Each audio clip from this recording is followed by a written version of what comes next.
Okay, my name is Marta Kindler, and I work at the Center of Migration Research at Warsaw University. My name is Olena Fedyuk, and I'm just finished my postdoc at the University of Strathclyde with the Marie Curie Initial Training Network, Change in Employment. Well, the book Ukrainian Migration to the European Union, Lessons from Migration Study, is the result of a research initiative on Ukrainian migration, which was developed within the research network called IMISCOE. The acronym IMISCOE stands for International Migration, Integration and Social Cohesion in Europe. And the book was published by Springer International Publishing as part of the IMISCOE research series, and it is an open access book available on the Springer webpage. The volume is 230 pages long. It is an edited volume, and myself and Olena are the editors. It's divided into 2 parts and 13 chapters, and there are actually 19 authors who have contributed to the different chapters. Ukrainians are currently a very important third country national group migrating to the European Union. And the idea behind this book was to bring together the literature that has already for the 20 years been published on Ukrainian migration to the EU, to see what is already there and what is missing, and to be able to start actually a dialogue between the different authors studying Ukrainian migration to the EU. Because we have, among the authors, we have economists, we have sociologists, anthropologists, political scientists, geographers, psychologists, and so on. So, and with this new clarity, we would like to move on to new research. The volume basically starts with an introduction by the editors, so by us, where we try to place Ukrainian migration research in a broader geographical context, pointing to the main destination country, that is in this case Russia, but also to overseas migration, so to Canada, to the US, to other important destination countries such as Turkey or Israel. And we also point to migration destinations in the EU, which in the end did not make it into this volume, that is Germany. We shortly discussed the broader political, social, and economic context of this migration. So this is, among others, like the legacy of the Soviet era, spatial mobility in the current patterns of Ukrainian migration, the ongoing recession and increasing political instability in Ukraine, the particular labor demands of the different EU countries, the fact that many of the Ukrainian labor migrants are not legally protected, the fact that we have an increase in women's independent labor migration, which affects gender roles, and also the 2013 political upheaval and the military conflict that followed. In the introduction, we also present the contributions to this book and the key issues. As I mentioned, the book has 2 parts. The first part of the volume is entitled Continuities and Changes in Ukrainian Migration, an analytical review of literature. And it has 5 chapters in which the authors focus on 5 different dimensions of Ukrainian migration to the EU. So historical, economic, legal, gender, and aspects of temporality of this migration. And these dimensions are also reflected in the analysis of data and literature concerning migration to the selected EU countries, which is part 2. So the second part of the book consists of 7 chapters, and it discusses data and literature of Ukrainian migration to 6 countries. So Poland, Czech Republic, Greece, Italy, Portugal, and Spain. And the final chapter in this book goes beyond migration to the EU, and it provides a comparison between migration to Europe and the US. I would like to talk a bit about the challenges that we faced while putting this volume together, because I also think it reflects on what exactly we wanted to do with it. It took us quite a while to get the book out. I think the first brainstorming happened around 2011 at the IMISCOE conference. And since that time, we already had a team of people, but we were really struggling with putting together this edited volume in the sense that the publishers were expecting us to come up with another edited volume on a certain topic, which would usually be you have a topic and then you have people who did their own original research and then they contribute kind of case studies from their perspective. And one of the challenges that we saw with writing about Ukrainian migration was exactly this amassed information about Ukrainian migration, but in very different contexts. And a lot of times this research about Ukrainian migration in European countries is happening on the national levels. It's happening within the context of the national agendas. There is a lot of data which is collected, which is overlapping or taken from out of context and used in another context. So there is actually quite a lot of what we realize working, both Marta and me, working on Ukrainian migration to the European Union in our own context, is that there is actually a lot of information about it, but it is incredibly disjuncted and it's incredibly patchy, and the way it is used is often taken out of context and also used in very different contexts. So basically, what we wanted to make with this book is not just a simple edited volume, but a kind of a roadmap, through the available research about Ukrainians in Europe. And so the challenge here was really multiple. I mean, on one hand, we wanted to make it interdisciplinary. And as Marta mentioned, we have economists and historians, sociologists and lawyers and anthropologists contributing, particularly from their perspectives, from their disciplinary perspectives. And another challenge was this kind of relative isolation of the national research, So people who do research on migration to Spain would have, usually would include Ukrainian flows, and then people who do research in Portugal would include Ukrainian flows, and then the same would be in Italy. But there would be very little dialogue between these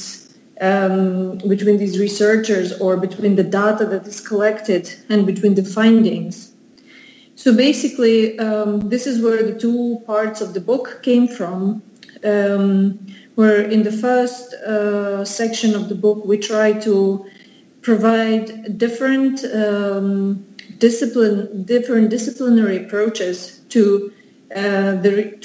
researching Ukrainian migration in Europe over time, and in the second part we try to give more of national context and kind of an overview of the national research available in different countries.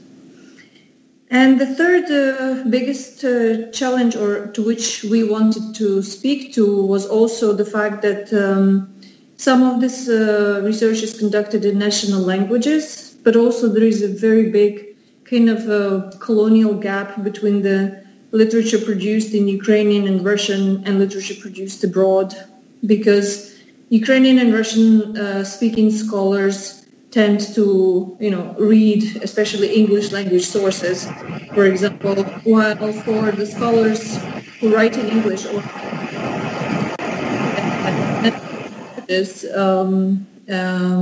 in, let's say, receiving countries, right? It is a big challenge to access actually Ukrainian sources. And so you see a bit of a disbalance especially when you're Ukrainian scholar who work in this area, you see a bit of a disbalance where there's no really recognition of the contribution done by the Ukrainian and Russian-speaking scholars to this topic. So in a sense, this whole book was, like I said, was a bit of an attempt to create a roadmap of what is already there from different perspectives and how this data correlates to each other and how this correlates to each other, and how the agenda of the research in the first place emerged in different contexts and in different, national scholarships. So we hope we managed to do that. And I think it will be very interesting because basically we kind of did like Marta mentioned, we looked back all the way to the formation of the Soviet Union and kind of looked at the research in migration studies throughout all the way until the most recent Maidan events and the war, which, to our opinion, also made a big difference to the way people migrate, the reasons people migrate, and the context in which they do this. So we kind of just wanted to make a summary, to draw a certain line before others can kick in with more research on these issues. Yeah, the problem with the scale is that it very much depends on what data you look at and how the people are counted. And that is why, for example, also if we look at the national chapters, just a quick example, when you look at Ukrainian migration to Poland, if you look at official statistics, it seems that there are almost no Ukrainians in Poland. If you accept a definition of migrants that they have, of temporary migrants, that they have to stay at least in Poland for 3 months. Well, in the beginning of the 90s, this migration of Ukrainians was very, very circular and very short term, even below 1 month.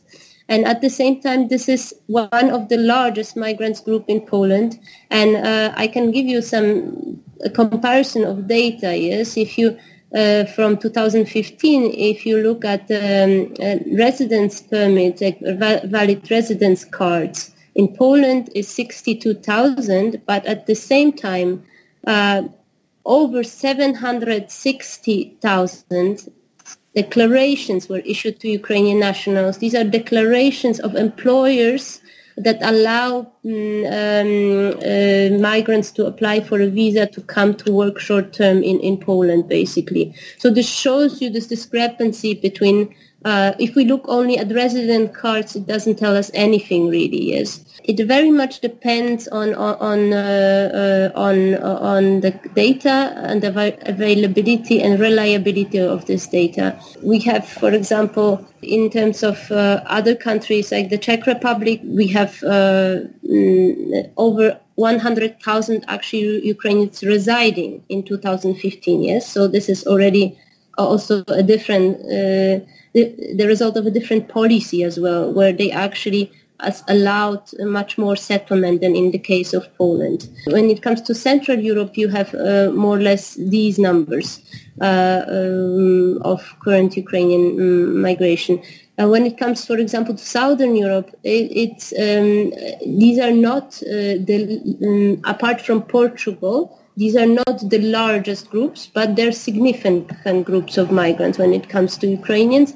In Greece, the data in this chapter, the latest data the authors provided was from 2011. It was over 16,000 valid residence permits. In terms of Italy, in 2015, it was a much, much higher number. That shows you also the different impact. It was over 220,000 Ukrainian citizens were residents of Italy. So this shows you as well the very, very, very different volume of migrants coming to this country, which depends, of course, on the fact whether how these countries are performing economically as well, and what type of policies, migration policies they apply. Again, our stance on all of these questions was not so much about counting heads, but being critical about this count. And exactly like Marta said, migration numbers are first and foremost an issue of political manipulations. And this data is who is counting whom and how, and counting how. It's there's an ongoing debate in migration studies in general about this, and so we wanted to be a bit more critical. When do you? I mean, even anybody who did research with migrants, they would know that migration trajectories are a lot of times very unpredictable. So even if you see people who, for example, have residence permit, but research shows that a lot of people actually who have residence permit are not residing in the country, because it is exactly one of the reasons why they want to have a residence permit is in order to be able to go back to their home country, because it gives them already a possibility of mobility, of free movement, and then they can spend more time with their families, they can spend more time out of work, they can make all these decisions. So what exactly is being counted here is one of the most central questions in migration research. Yes, it seems like also this the collection system, the data collection system, it actually reflects more this need to control migration of country nationals and not really to have reliable and all EU comparative data on immigration and emigration. And also what is important is also that actually Ukraine as a sending country does not have any systematic quantitative approach to emigration. So we have reading, the data is, we only can rely on national data and on very different definitions. So we try to take this into account in the book. People migrate for a large variety of reasons, and this is particularly visible when in the research that is done with the gender-sensitive perspective. People migrate for reasons of feeling unfulfilled in Ukraine, for lack of opportunities in Ukraine, for curiosity, as an attempt to bring diversity into their life temporarily, but then go back to certain life trajectories.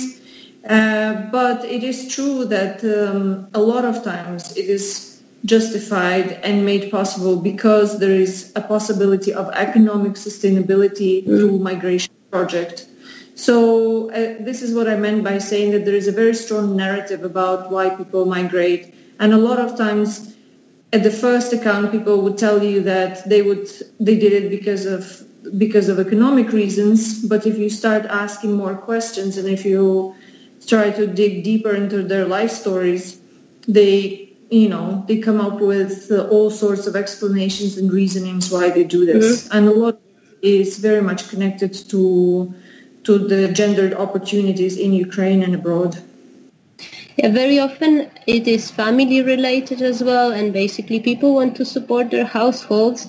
If you would take only economic reasons as the main reasons, then you would assume that actually those who have the least financial opportunities migrate, those who have the least economic resources, but that is not the case, because you actually need some sort of economic resources to start your migration, or at least some sort of social capital that would allow you to start this migration. So the answer is not that simple. Of course, we have to take into account the differences between the economies, between the economic situation of Ukraine and the sending and the destination countries. But if you would take only economic reasons, then you would not think that anyone would like to migrate to Poland or to the Czech Republic, because they can earn much more in Spain or in Portugal, for that matter. So it's not only that; it's also a question of proximity, of a question of safety, of question of where you feel that you can that you know someone and that you can actually. For example, circulate and return home quicker if you have small children who are left behind at home. So there are various reasons for this migration and for the patterns as well. The key issues in this book, it's basically that it provides this critical analysis of the up-to-date available sources, and from this analysis, we see that on the one hand, we have continuations of certain characteristics of Ukrainian migration, such as this temporariness of labor migration. But on the other hand, we see as well changes, like, for example, this increasing number of people deciding to reside for longer in EU countries, especially since 2013. In Poland, for example, the number of people who have applied for residence cards has tripled. We see differences between how the different destination countries relate to the Ukrainian migrants, not only in terms of entry channels, for example, in terms of residence permits, like in the case of Poland, they are mainly given out for work reasons. In terms of Spain, it's family reasons. But we have also discrepancies in terms of earnings, as I already mentioned. We have also discrepancies as how the economic crisis has affected the labor markets in the different countries, and then how they responded differently in terms of migration policies. What we saw in the Czech Republic, they became much, much stricter, and basically the inflow right now of Ukrainian migrants is much smaller than it has been in the past. What we wanted to show in this volume is that to show the areas in which some progress was made. So, for example, there are studies that show the main trends and migration patterns from like economic and the legal perspective. These we have. Yes, we have quite a lot of qualitative research on migrant domestic work. We have some theoretical approaches that were developed, such as, for example, the transnational perspective, in studying Ukrainian migration. However, the volume, it also signals what is lacking. So we see that we really are lacking like a critical gender perspective in this analysis, with the majority of studies focusing only on migrant women. We have also this tendency to analyze Ukrainian migrants as like this one unit. Meanwhile, this is a group that is significantly, it differs, yes, in socioeconomic, demographic terms. Like there are different, these people have or different ages. They have different skills and educational backgrounds. This as well is something that should be more explored. We know almost nothing about the second generation of Ukrainian migrants in the EU. We know very little about their civic engagement, especially in the light of what is going on right now in Ukraine, which would be very important to know about. Too little is known about the effect actually of migration on the impact on Ukraine, apart from the fact that remittances are sent, but aside from that, we know little. And also how actually Ukrainian migrants have changed the societies of the receiving states. Like, for example, in Portugal, if you think about the fact that there were no Ukrainian migrants in the 1990s, and suddenly they're right now the third most important migrant group in this country. So these are dramatic changes for these societies as well. So that are really the key issues. The other thing we have already discussed is this data availability and reliability, which is also an important aspect of this book and underlined in all of the chapters. And the fact that Olena already mentioned that there's not only literature in English, but also research published in Ukrainian and Russian, as well, and also in the languages of the destination countries that is referred to. And we would like basically this book to enable inquiry on migration from Ukraine to the EU to continue in a more integrated way. I think, again, we're entering here a realm of like a political perspective, and what I've been sort of position that I've been standing is on the fact that it is, for me, still not very clear why migrants' rights become more and more pushed out from the domains of human rights and from the domains of the laborers' rights and from the domains of the citizenship rights. So when we have a situation where you have people working the same jobs and working the same hours, but some of them get bigger salary, or some of them get easier promotion, or some of them get social support while the others don't, some of them have the right for unemployment benefit and others don't, it actually doesn't make sense for me at all. So what my advice would be is to stop boxing immigrants into these categories just because they come from somewhere else, and maybe try to think of the policies that, first of all, can look at the contribution and look at the more fair, redistribution based on the contribution that is made to the society, to the community, to the workplace, to all these things. And unfortunately, we see a bit of this repetition of these boxes through the migration studies as discipline as such. It's always first we look at the people as migrants, and then as participants in the community. And what I would really like to do is to step away from this perspective and to look at the communities, to look at the to look at the workforce, to look at the citizenship, and see the way people contribute to it, and then seek more equal rights and opportunities for everybody. I think it is really important to recognize also the skills and what the migrants bring to this country, so that we don't have this segmented labor market sector where suddenly you have all migrants working only in domestic work or in construction, while they have actually earned their degrees. They have skills that they could use completely differently and that they're wasting there on the construction side. Well, at this stage, that would be my advice, because this is something we see here, especially here in Poland, and I don't think this is the right direction. So we basically go making a bit the same mistakes that were made in Western Europe. I guess the two main discoveries in this book, for me personally, were, first, which I referred to already quite extensively, is the circulation of data and how data gets misinterpreted, taken out of context, chopped up, and represented in different contexts.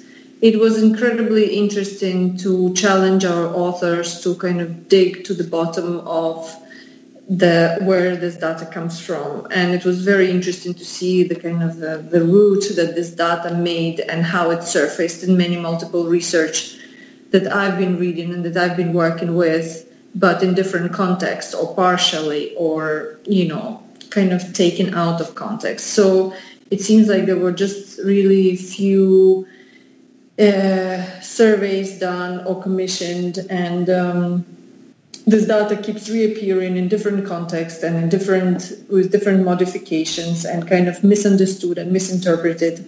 It's not deliberately, but in the sense it's just, this is what Marta was also referring to. You write a chapter or you have a student, a PhD student working on something, or you have a researcher working on something, and then they need to, like you said, they need to show the volume of the migration, the importance of the migration flow, right? And so they look quickly through the countries and they say, okay, so Italy has 200,000 Ukrainians, Poland has up to 500,000, but actually behind this data, there's a very different numbers and very different head count. Like some countries count the residence permit, other countries count the job permits. And this just all these nuances, they get lost in this kind of or uncontextualized. I'm not saying that they're false. I'm not saying that they're not right, but they lose their actual meaning and the value as a data. So it was very interesting to kind of find the ends of this. So, and I think for anyone who is really interested in like double checking themselves on their knowledge, I think it would be very interesting to look at this volume. And I guess the second thing, which was very interesting for me personally, was this continuation of migration history and stories from the Soviet Union. Because everywhere you look into the migration research about Ukraine, everything starts from 1991, like there was no migration before. Or it gets to the point when you interview people and you ask your respondents, have you ever had migration experience? They would say, no, this is the first time that I went to Italy, for example, and this is the first time that it had happened to me. Well, in the 80s, I actually worked for 5 years in Siberia, or I worked, shifts, 3 months here and then 3 months doing, just working in the field in eastern Ukraine. So even people themselves don't conceptualize it in a sense as migration experience. But there was incredible mobility experience before, which has directly reflected in the way people responded to the opportunities post-1991. And I think this is one of the pearls of the, of our edited volume, is that we managed to build that connection, between the continuity of the mobility and how that previous experiences might have affected the contemporary migration patterns.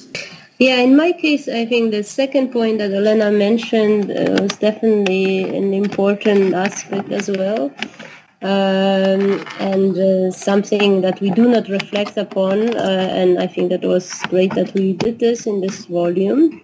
However, the second point is the fact that, which in a way is the result of this volume, where we say, okay, many of these studies do not reflect or do not take this gender approach, yes, that they focus mainly on women, but at the same time, in a way, we repeated this, unfortunately, to some extent in this volume. So apart from Olena's chapter, which focuses on this critical gender perspective, in a way, if we look at the different chapters, we lack to a certain extent this gender perspective. So this was more of a negative surprise, I would say. And then the third one, I think, which in a way I knew, but it also hit me a bit more after I have read all the chapters together, is the fact that the countries that have historical links, like Poland or the Czech Republic, or even Germany, yes, where there were some historical links in terms of migration from Ukraine or from the Soviet Union, and then you have countries in Southern Europe that had no links, and suddenly you have this incredible increase of Ukrainian migrations and settlement as well. So this was for me something that is definitely interesting. So if you ask respondents why they migrate to this particular country, a lot of people would say that they had no preferences whatsoever, and they went to that country just because they had connections or something like this. Mm. But if you look at the migration flow in the general, or then all of a sudden you see a certain autonomy of this flow, which shapes up from this collective participation in the labor force. And that is being determined a lot of times by the opportunities created within the specific country and within the specific migration or labor or employment regime, and a lot of times care regime as well. So basically, when you look at something, it's absolutely not enough to look at the Ukrainians migrating somewhere, but it's absolutely essential to look at the kind of a labor market situation and migration regimes, situations, and policies which are within the country. So if you had construction boom in southern Europe, this is where Ukrainians would end up. If you had a unreformed care sector for decades and decades, like you have in Italy, this is where Ukrainians would end up. If you have free studentship in Germany, this is where Ukrainians would end up. So it's a very dynamic process, and this is what makes it very interesting, and this is what makes it very contextual. Yeah, Olenka is very right on that. For example, you have changing policies in terms of foreign students and how they have later on access to the labor market. Yes, that was the case in Poland.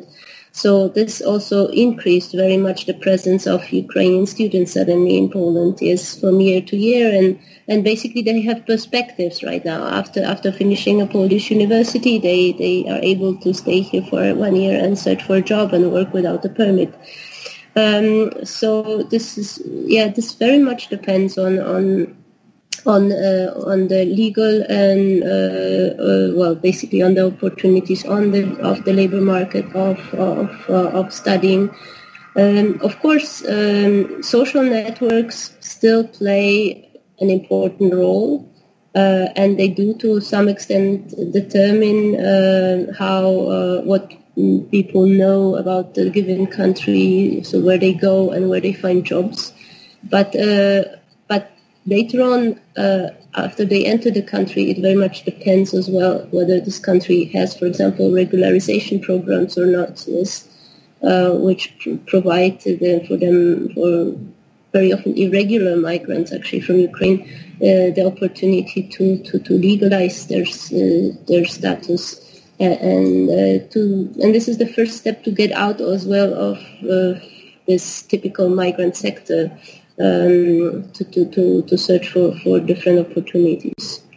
Depends also on the region. I mean, in terms of Central Europe, until 2008, I would have said it was the Czech Republic, because it actually really allowed you to settle and, to have legal status and a legal job and bring your family over.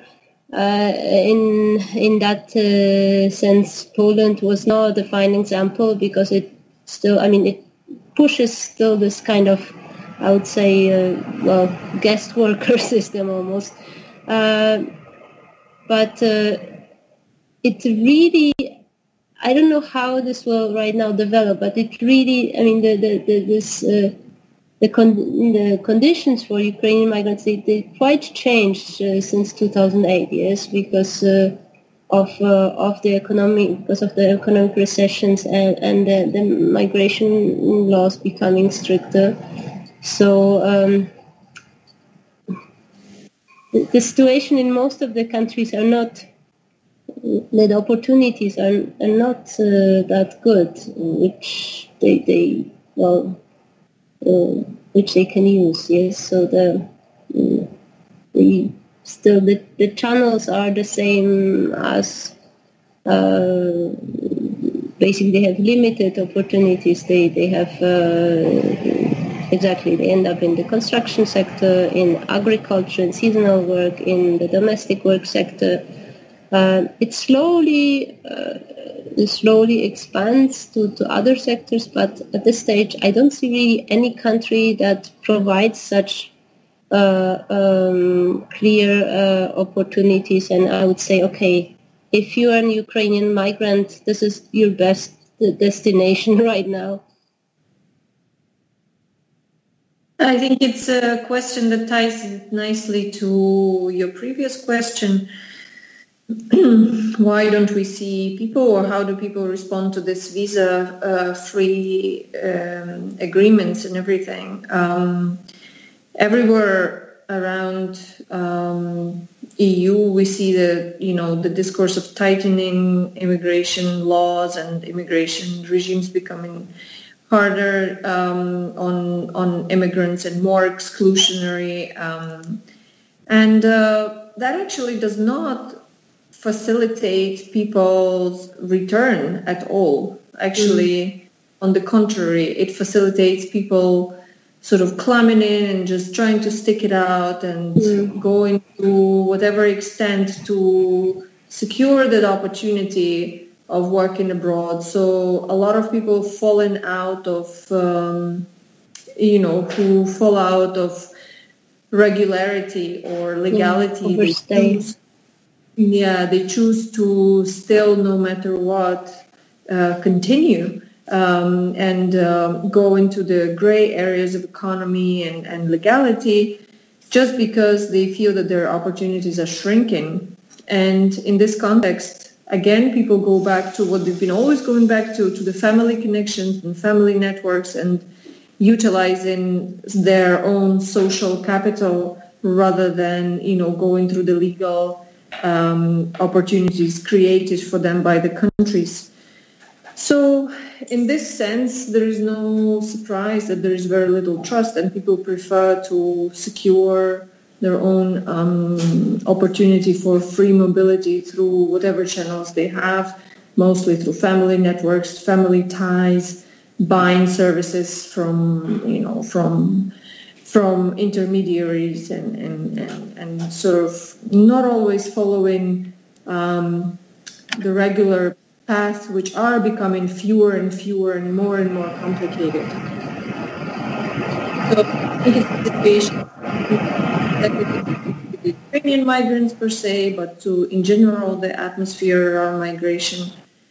So in this sense, I don't think we can make a particular case for Ukraine. But yeah, it also affects Ukrainians.